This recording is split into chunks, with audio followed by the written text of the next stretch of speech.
Hello everyone and welcome back to another Loop Secure Threat Intelligence Briefing. It is lovely to see you again and I'm excited to cover August's patches, vulnerabilities and headlines. So grab a coffee and kick back as I present to you the August 2022 Threat Intelligence Report.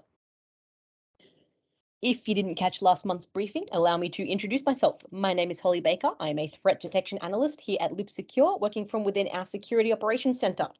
Each month I will be bringing you the latest cybersecurity updates, so make sure you stay tuned. A bit about me. Loop Secure has a number of client tenancies maintained within our security information and event management technology. It is my job to research and develop new SIEM use cases based on the most up-to-date threat intelligence, so we may provide our customers with robust protection analytics. We have a wide variety of clients here at Loop with unique log sources that often require custom analytics rules. So it is my responsibility to construct these customized use cases based on the data we receive on a case-by-case basis so that our rules are tailored to each client's cybersecurity needs. I am also responsible for such tasks as tuning our analytics rules, writing our security advisories, threat hunting, and most recently, the Loop Secure Threat Intelligence briefings you'll be hearing every month. Now, I mentioned this last month, but I will remind you again that not only will these briefings cover monthly cybersecurity topics, but I also aim to explain them at a high level so that everyone, regardless of their technical understanding, can benefit from this information and learn along the way. So with that being said, it is nice to meet you. Let's get started with the August 2022 Threat Intelligence Briefing. A summary of this month's update. We will kick off with some patch and vulnerability information. We have an overview of Patch Tuesday, followed by this month's zero-day vulnerabilities, DOGWALK, and a new Exchange Server information disclosure vulnerability, along with some Exchange fixes. I'll also be breaking down the Microsoft updates for this month regarding every critical severity patch, network file system, who's appeared again for the fourth month in a row now, Windows print spooler, and lastly, some patch revisions for this month. Then lastly, some of the big headlines for this month, including GitHub's repo malware incident, the compromise of Cisco's corporate network, and Slack admits to leaking hashed passwords in workspace invitations. So without further ado, let's kick off the vulnerabilities and patches for August 2022. This month's Patch Tuesday brings us a fix for the actively exploited DOGWALK zero-day vulnerability, which we'll touch on shortly, and fixes 121 flaws, 17 which have been classified as critical. Now, please note that these counts don't include 20 Microsoft Edge vulnerabilities that were previously fixed. 6 of these fixes target the on-premises Exchange Server messaging platform, which we'll also explore shortly. As you can see here, we have a breakdown of this month's bugs, including 64 elevation of privileges, 6 security feature bypasses, 31 remote code executions, 12 information disclosures, 7 denial of service, and lastly, a spoofing vulnerability. Let us now take a look at the zero-day vulnerabilities for this month, starting off with the headliner act for this month's Patch Tuesday, DOGWALK. Earlier this month, Microsoft released a critical severity bulletin to warn of a newly discovered zero-day attack exploiting a remote code execution vulnerability in the Windows operating system. The vulnerability, named DOGWALK but tracked as CVE 2022-34713, affects the Microsoft Windows Support Diagnostic Tool, or MSDT, and has been exploited by attackers tricking users into opening or interacting with specially crafted files. Microsoft have stated that, quote, in a web-based attack scenario, an attacker could host a website or leverage a compromised website that accepts or hosts user-provided content containing a specially crafted file designed to exploit the vulnerability. The attacker would have no way to force users to visit the website. Instead, they would have to convince users to click a link, typically by the way of enticement in an email or an instant message, and convince them to open that specially crafted file. Now, according to Jonathan Grigg from The Record, this bug was originally reported to Microsoft back in December 2019 and was actually declined a fix at the time. Security researcher Imre Rad posted a 2020 article titled "The Trouble with Microsoft's Troubleshooters," which is a write-up that demonstrates the implementation flaw that can be used to compromise a computer where a specially crafted diagnostic package is opened. Now, if you have some time, definitely have a look at this article. I've popped the author and the article name in the last dot point here, and there's also a link to the walkthrough included in the references slide that you'll see at the end of this presentation. Now, Microsoft originally told Rad that to make use of the attack he described, an attacker would need to, quote, create what amounts to a virus, convince a user to then download the virus, and then run it. Now, Microsoft also added that, as written, this wouldn't be considered a vulnerability.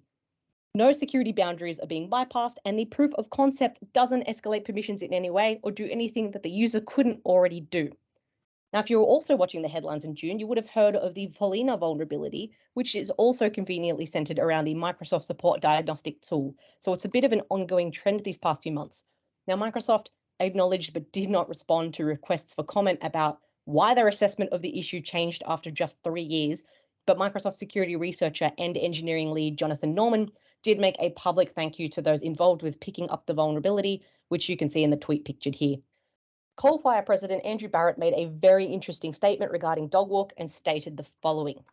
The vast majority of these attachments are blocked by Outlook, but various researchers point out that other email clients could see the attachment and launch the Windows troubleshooting tool, which is leveraged as part of this exploit.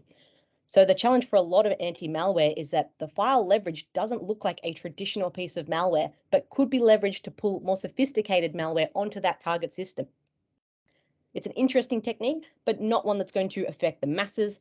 I'd expect this to be leveraged more by someone meeting the profile of an insider threat. On a side note, it's important to remember that Folina has been recently used by threat actors such as China-linked APT, TA413, and in phishing campaigns that have targeted Australian telecommunication providers. So it's important to remember that this diagnostic tool phishing does still exist in the wild. Moving on to Exchange Server on-prem messaging platform fixes this month, 6 bugs have been squashed, with the most notable being the zero-day information disclosure vulnerability CVE 2022-30134. This information disclosure flaw could enable a threat actor to read emails stored on the Exchange server. While only labeled as important, the bug should get top patching priority due to its heightened visibility as a publicly disclosed vulnerability this month. According to Microsoft, administrators should enable Windows Extended Protection on Exchange Server systems to combat man-in-the-middle attacks. Documentation has been published along with a PowerShell script that automates this setup process for Exchange Server 2023 CU23, 2016 CU22, and 2019 CU11. It's important that these systems also apply the relevant August Patch Tuesday updates. Security researchers are saying that CVE 2022-30134 bumps up this urgency, so it should be prioritized. Okay, so we've covered 2 zero-day vulnerabilities, DOGWALK, and the Exchange Information Disclosure bug, so let's take a look at the rest of Patch Tuesday. Critical vulnerabilities this month include 2 Windows point-to-point protocol remote code execution vulnerabilities, both with a CVS score of 9.8. There were also 6 Secure Socket Tunneling Protocol, or SSTP, remote code execution vulnerabilities. CrowdStrike stated in a post this month that these older protocols should be blocked at the perimeter and should only be used if you absolutely need them. We also have an SMB client and server remote code execution vulnerability, which would allow a remote unauthenticated attacker to execute code with elevated privileges on affected SMB servers. Now, it should be noted that this bug affects Windows 11 only and could be potentially wormable between affected Windows 11 systems with SMB server enabled. We also see another old friend who outstayed his welcome for the 4th month in a row now, another Windows Network File System vulnerability, CVE 2022-34715. This has been given a severity of important and a CVS score of 9.8. To exploit this vulnerability, a remote unauthenticated attacker would need to make a specially crafted call to the affected NFS server, providing the threat actor with elevated privileges for code execution. Now, although Microsoft rates this as informational, security researchers are suggesting it should be rated critical and to prioritize patching this. Moving on, CVE 2022-35755 and 93 are both elevation of privilege vulnerabilities located in the Windows print spooler components, both rated as important with a CVS score of 7.3. The first CVE can be exploited using a specially crafted input file, while exploitation of CVE 2022-35793 requires a user to click on a specially crafted URL. These vulnerabilities can be mitigated by disabling the print spooler service, but CVE 2022-35793 can also be mitigated by disabling inbound remote printing via group policy. Lastly, on Patch Tuesday, we have 2 revisions from previous patches regarding the .NET Framework Denial of Service vulnerabilities, CVE 2022-26832 and 30130. This is the 4th fix to this since April. However, if you're using Windows Auto Patch, which I covered last month, you can sleep on this one as it should have automatically applied. If not, make sure you apply these patches ASAP. Moving on to other major tech players, Adobe has released a bulletin this month covering updates for Adobe Reader. Now, these should be added to your Patch Now schedule as they include memory leak issues and could lead to remote code execution. To find out more about this one, check out the Adobe Bulletin. I've added the link in the references slide at the end of this presentation. Now, CISCO have addressed two CVEs this month, 2022, 20866 and 20715, both affecting adaptive security appliance software and firepower threat defense software. CISCO have stated that a vulnerability in the handling of RSA keys on devices running this software could allow an unauthenticated remote attacker to retrieve an RSA private key. Now, this vulnerability is due to a logic error when the RSA key is stored in memory on a hardware platform that performs hardware-based cryptography. Therefore, a successful exploit could allow the attacker to retrieve that RSA private key. Now, this vulnerability only affects Cisco ASA software releases 9.16.1 or later, and Cisco FTD 7.00 or later. So make sure you are up to date. CVE 2022-20715, on the other hand, is a vulnerability that affects remote access SSL VPN features of the same Cisco software, which could allow an unauthenticated remote attacker to cause a denial of service or DOS condition on the affected device. Now, this vulnerability is due to improper validation of errors that are logged as the result of client connections that are made using remote access VPNs. An attacker could exploit this vulnerability by sending crafted requests to the affected system. A successful exploit could allow the attacker to cause the affected device to restart, which results in a denial of service. Now, if you haven't heard of a denial of service before, it's a technique used to make a system or network resource unavailable by disrupting it. Now, this can be done through flooding a target with traffic or sending specific information that triggers a crash, and this results in a denial of service. This vulnerability affects Cisco products that are running a vulnerable release of Cisco ASA software or FTD software and have a vulnerable AnyConnect or web VPN configuration. So for more information on how to check this configuration, please check the August Cisco advisories page. Again, the link is in the references slide at the end of this presentation. Now, last but definitely not least, Google has released its latest Chrome update, which includes 11 security fixes. One in particular comes with the side note, quote, "An exploit for this vulnerability exists in the wild, making it another juicy 0-day." CVE 2022-856 is a bit of a mouthful. It is dubbed as a insufficient validation of untrusted input in intense 0-day vulnerability. Now, if that made absolutely no sense, you are not alone, as an intent is a web development technique, which I will break down for you. You can think of an intent as a link to a website. The source page would specify the exact URL to be navigated to. You click the link and go straight there, hopefully. Now, with an intent, instead of the URL going to that exact web page, it specifies the nature of the task to be done. So a user can then select an application or applications to be used in this process. So I found an example for you here that demonstrates a user clicking on an opening google.com link, but doing so would actually feed some extra data into Google, which is an intent.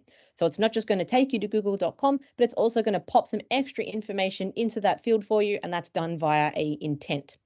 So there you have it. This is an insufficient validation of untrusted input in intense vulnerability, which can be poorly translated to, when I ask Chrome to do something with this app, it does other unexpected things. Now, please never quote me on that. So moving on, Google hasn't explicitly stated which apps or what data could be manipulated by this bug. Luckily, this set of updates patches this one out, so make sure you apply this ASAP. Google Chrome can update itself automatically, but just in case, if you're on a Windows or a Mac, make sure you go to the More menu, followed by the Help menu, and then About Google Chrome, and lastly, hit that Update button. There is also a separate update for Chrome on iOS, so hop into the App Store and make sure that that is up to date as well. Now, at the time of recording this presentation, there isn't a bulletin that mentions Android's Google Chrome, but I'm sure that is to follow.